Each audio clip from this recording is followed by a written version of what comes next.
Hello and welcome to part 2 of my mini-series highlighting the differences between playing on an acoustic and a digital piano.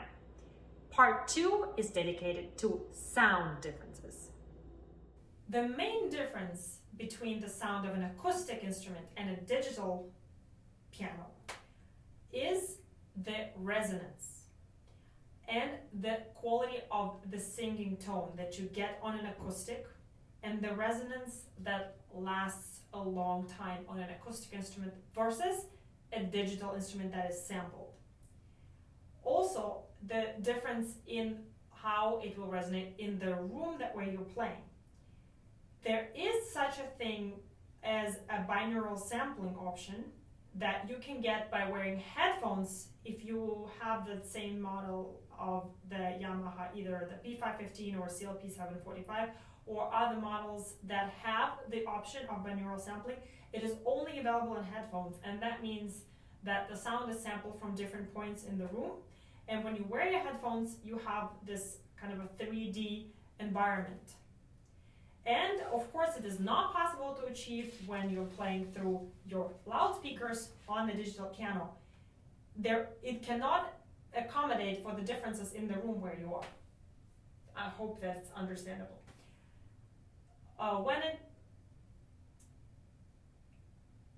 About the resonance, it is longer, more lasting and deeper, and more overtones are heard and involved when you're playing on an acoustic piano. Hear the difference. I'm going to play for you, and that will also change the way you use the pedal as well, because the pedal will be a little bit more muddy on an acoustic instrument because it just holds more overtones in the resonance. Watch this. I'm going to play. I'm recording on the Zoom as well, so I will give you the sound samples in the Zoom recorder.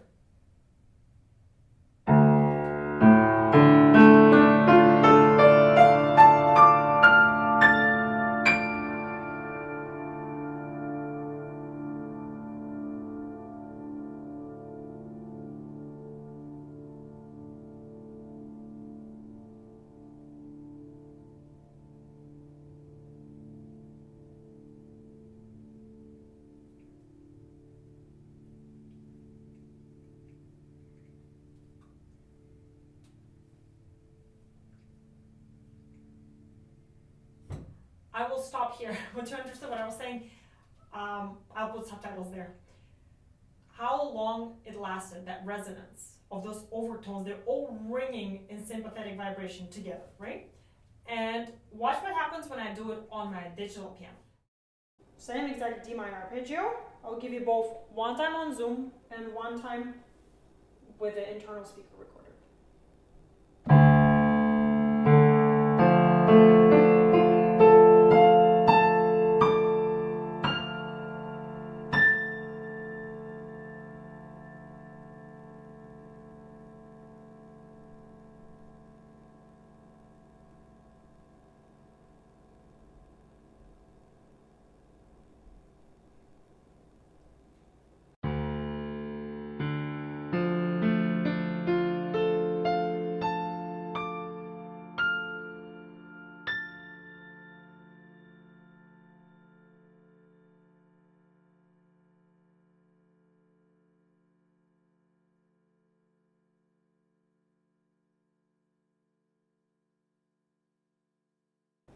That's it.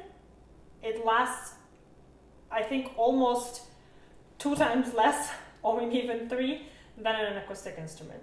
You notice the big difference, right? And also the richness of the overtones and the gradation with which they disappear abruptly. But kind of like ta ta ta ta ta, almost like layered cake. I can hear that.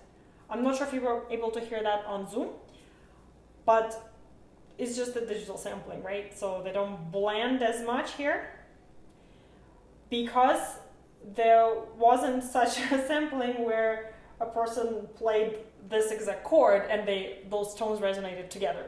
So there isn't no such combination that's pre-recorded, the resonance itself, right? So each of the strings resonates separately, on its own, individually. This is why you're getting the separation of sound on the digital instrument. I hope that makes sense. An acoustic piano has a singing quality to it. It sings, it has a tone. In relation to singing tone, I'm going to demonstrate how it affects the legato sound and how much deeper and richer it becomes. Because of that resonance lasting, so the notes can connect in a better way. They're kind of closer to each other. That creates a very, very beautiful legato line and a melody line on an acoustic piano, which is unfortunately lacking in even a very good digital piano. And now I will give you a couple examples of the beautiful singing tone with the Chopin etudes, Opus 10 number 6 and Opus 10 number 3.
Give you the same two excerpts on my Yamaha CLP 745, and I will give you two different versions. One you will have from the Zoom recorder, and the second one you will have recorded directly onto the machine itself.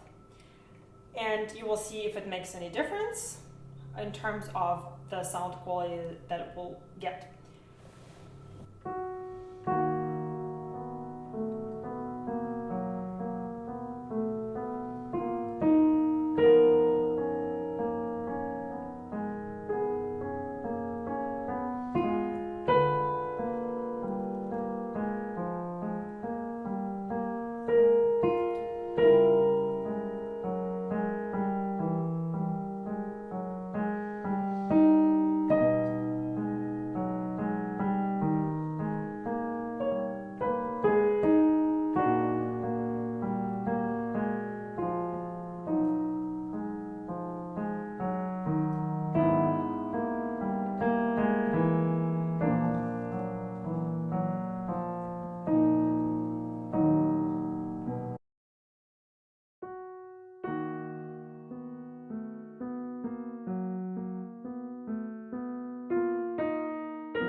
To summarize, the way I play on a digital instrument will be different from the way I play the same exact piece on an acoustic instrument.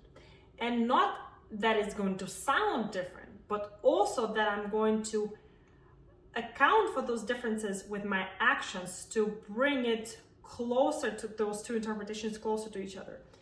What do I mean by that? I will try to balance those things that are not working out on one instrument and on the other. For example, if the right hand doesn't sing as much, I will give more emphasis to the melodic voice here,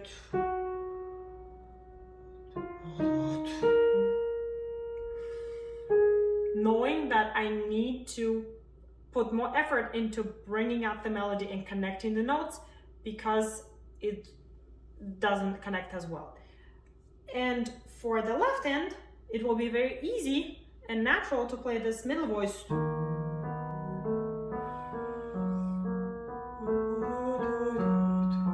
Why?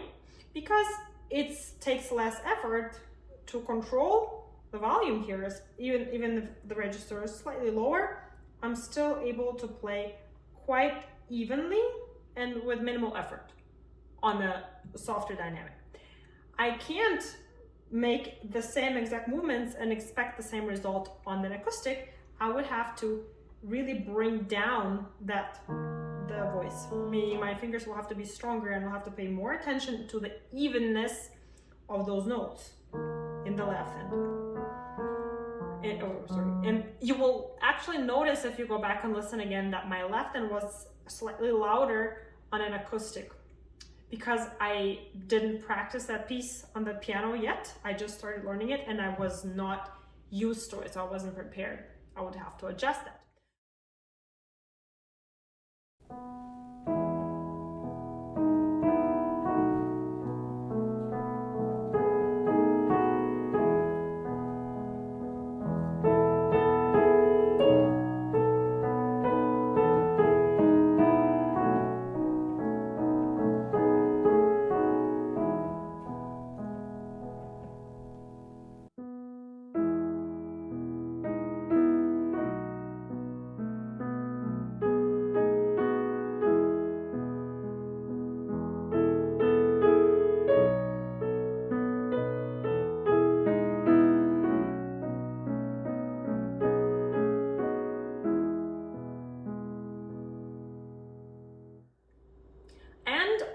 I had to do the same exact thing with this etude as I did with the 6, where I had to bring out the top voice more, the melody, because of the legato is not as good, right?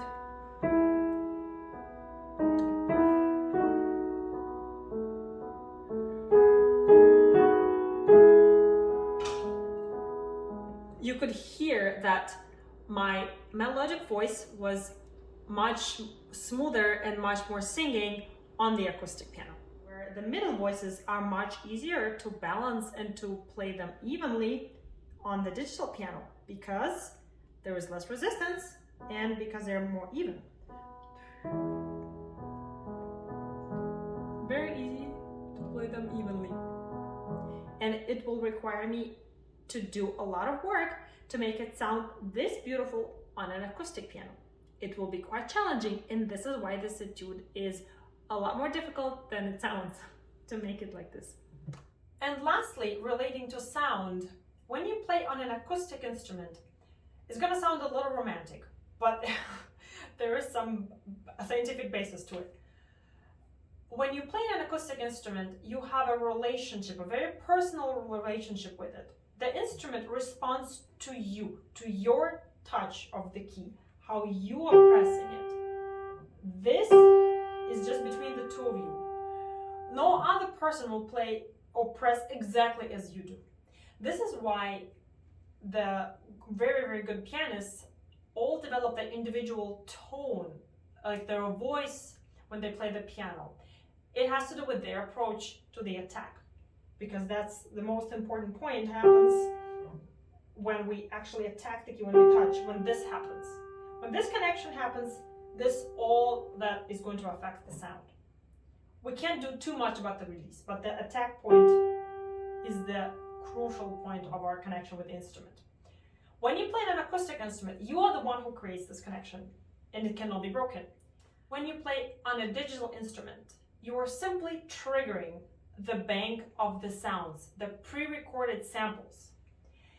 They were sampled by a person who was pressing the keys and creating a relationship with the instrument, right? And the sound was then extracted and duplicate it for you. And you are just triggering it. You see what I mean? So I spoke about it a little bit in the part 1 too. This relationship, the personal one, is bypassed when you play on a digital instrument, simply because you're not the one creating the sound. The sound was pre-recorded by someone else. Therefore, you are missing the opportunity to create your individual tone to this degree that you can do with an acoustic instrument. You can't really have so much of your own voice. Of course, you can control certain things. Of course, not everybody will play the same way on a digital instrument as well. I'm not saying that. I'm just saying that the personal touch is much, much less on a digital instrument. And lastly, perfection versus imperfection, where you can expect a perfect response and consistent one from a good digital instrument that you have. You unfortunately have to accommodate the imperfections of an acoustic instrument. And of course, it also needs a lot of maintenance. It needs tuning, it needs repair. Sometimes we even have to replace physical parts. Sometimes we need to repair a digital instrument as well, of course, but we don't need to tune it, right? And most likely there will not be any uneven situation unless some parts are broken, right? But on a good acoustic instrument, even on a grand Steinway, recently my teacher acquired a new Steinway for the class, and we also have a new one in our concert hall, and both of them have, in my opinion, pretty big imperfections in terms of evenness of tone. One of them has a particularly dull middle register right here, so middle to high, and that is extremely frustrating when you're trying to play and balance, because you have to accommodate, okay, I have to remember that my right hand is to play louder. I'm trying to say that even a very good Steinway, new, grand piano, beautiful, can have those imperfections, which you will not get in a digital piano, because the samples are usually pretty perfect. Although I did have one problem with that high G, I remember on P515, there was something wrong with the sample. It happens, but it's rare, right? So where you can completely rely on the perfection of a digital instrument, and you can shape your playing as much as you want, and you will get the result that you're looking for. You know exactly what to do, and it will respond consistently the same way. With an acoustic instrument, it does have imperfections, which is not bad. It's just very different. Imperfections can be beautiful, but sometimes they can be also frustrating. So a pianist will not play the same way on a digital and on an acoustic, because the expectations are different. So we have to accommodate them and adjust our movements accordingly. I hope that was a good enough demonstration for you to understand those subtle, some of them are quite subtle, those differences, and why we can play on both of them. We just have to quickly adjust those things, and then there is no obstacle in practicing on a digital piano if it's a good one. Thank you for watching. Subscribe to my channel if you like the content, and stay tuned for more videos. Bye!